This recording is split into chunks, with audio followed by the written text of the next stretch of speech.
네, 시장을 움직일 유망주 찾아봅니다. 오늘은 메리츠증권 이기태 기사 자리해 주셨습니다. 안녕하세요. 안녕하십니까.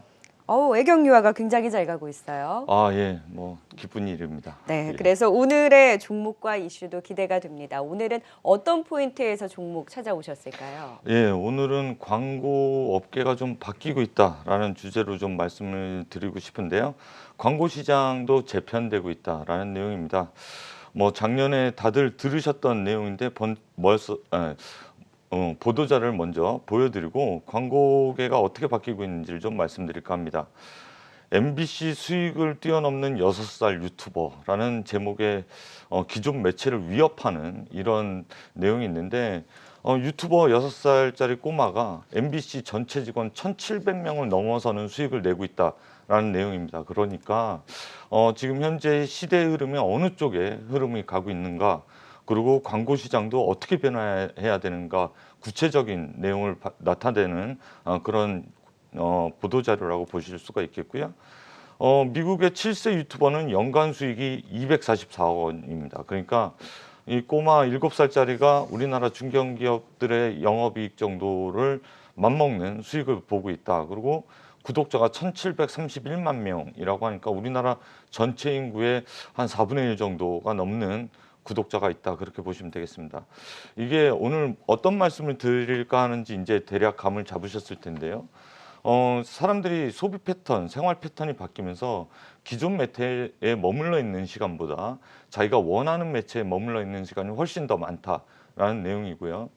거기에 코로나19에 대한 영향으로 사람들이 이제 넷플릭스라든가 유튜브 그런 쪽에 매체에 노출이 더 많이 되어 있고 시간을 더 많이 소비한다. 그러니까 전체적인 플랫폼 장악자가 매체의 영향력이 훨씬 더 커진다, 그렇게 보시면 되겠고, 거기에 따라서 기업들의 광고나 마케팅 기법도 달라진다, 그렇게 볼 수가 있겠습니다. 네, 지금 저희 방송도 아마 유튜브로도 많이 시청을 하고 계실걸요. 안녕하세요. 네, 유튜브 시청자분들도 광고를 통해서 계속 보고 계신 거잖아요. 네, 그렇습니다. 예. 네, 그래서 우리가 이 안에서 어떤 종목을 보면 좋을까요? 예, 이제 타겟팅 마케팅하고 광고를 하는 회사를 하나 소개시켜 드릴까 하는데, 와이더 플래닛이라는 신규 상장 종목입니다.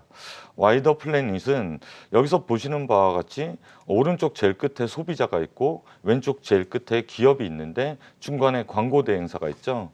그래서 오른쪽 제일 끝에 소비자들은 자기가 쇼핑했던 쇼핑 패턴이 있습니다. 그리고 기업은 자기가 원하는 상품을 타겟팅해서 광고를 내보내고 싶을 겁니다. 무작위로 광고를 하는 것보다 타겟팅해서 직접적으로 클릭하고 소비를 할 수 있는 사람들을 골라내고 싶을 텐데, 이런 빅데이터를 갖고 있는 게 와이더 플래닛이라고 보시면 되겠습니다.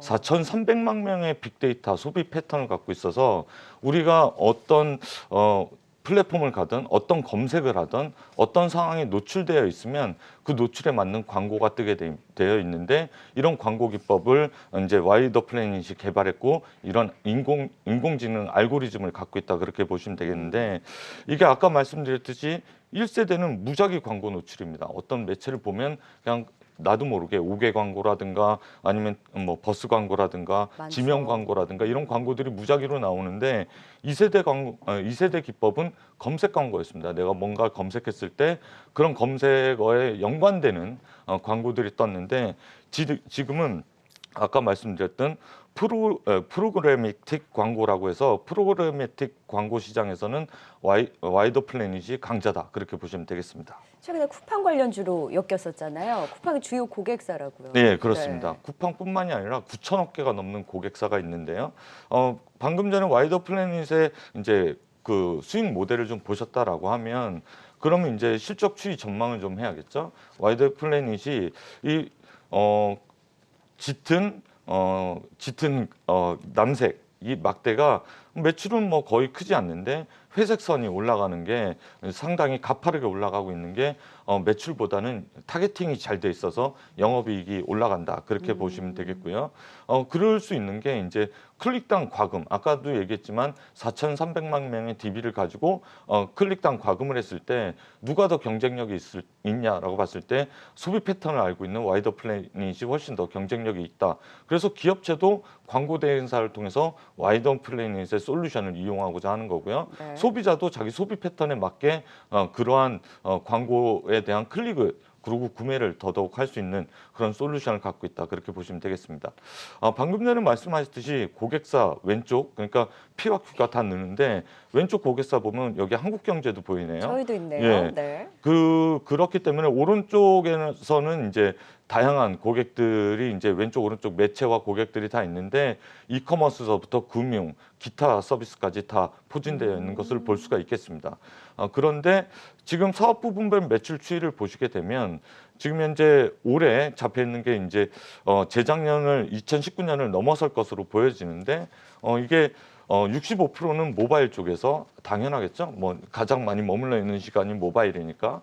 그리고 35%는 PC에서 일어나는데 올해서부터 회색 막대가 좀 보여지는 것이 있는데 이게 신규 사업에 대해서 IPO 자금을 가지고 신규 사업에 진출을 하고자 합니다. 그런데 그 신규 사업 또한 상당히 성장성이 클 것으로 보여집니다. 그게 어떤 것이냐면 메타 그러니까 방금 전에 얘기했던 메타 쇼핑몰이라고 해서 YD 플래닛이 갖고 있는 4,300만 명의 DB를 가지고 자기가 직접 쇼핑몰을 만들어서 B2C 서비스를 하려고 합니다. 그 전까지는 광고 대행과 고객과 광고 대행사로서부터 과금을 받았다라고 하면 지금은 소비자가 직접 들어왔을 때 어떤 자기가 원하는 쇼핑을 검색하지 않아도 그 소비 패턴에 맞게 로그인만 하면 광고가 뜨고 제품이 뜨는 그래서 구매력이 높아지는 그러한 쇼핑몰을 올해서부터 구축해서 이 회색 막대가 점차적으로 올라가는 모습을 좀 보여주고 있다라고 보여지겠고요. 미국의 동종업체 트레이드 데스크라는 업체가 있는데 이 업체는 2016년도에 상장을 해서 지금 주가 추이를 보면 약 한 7년이 지났죠.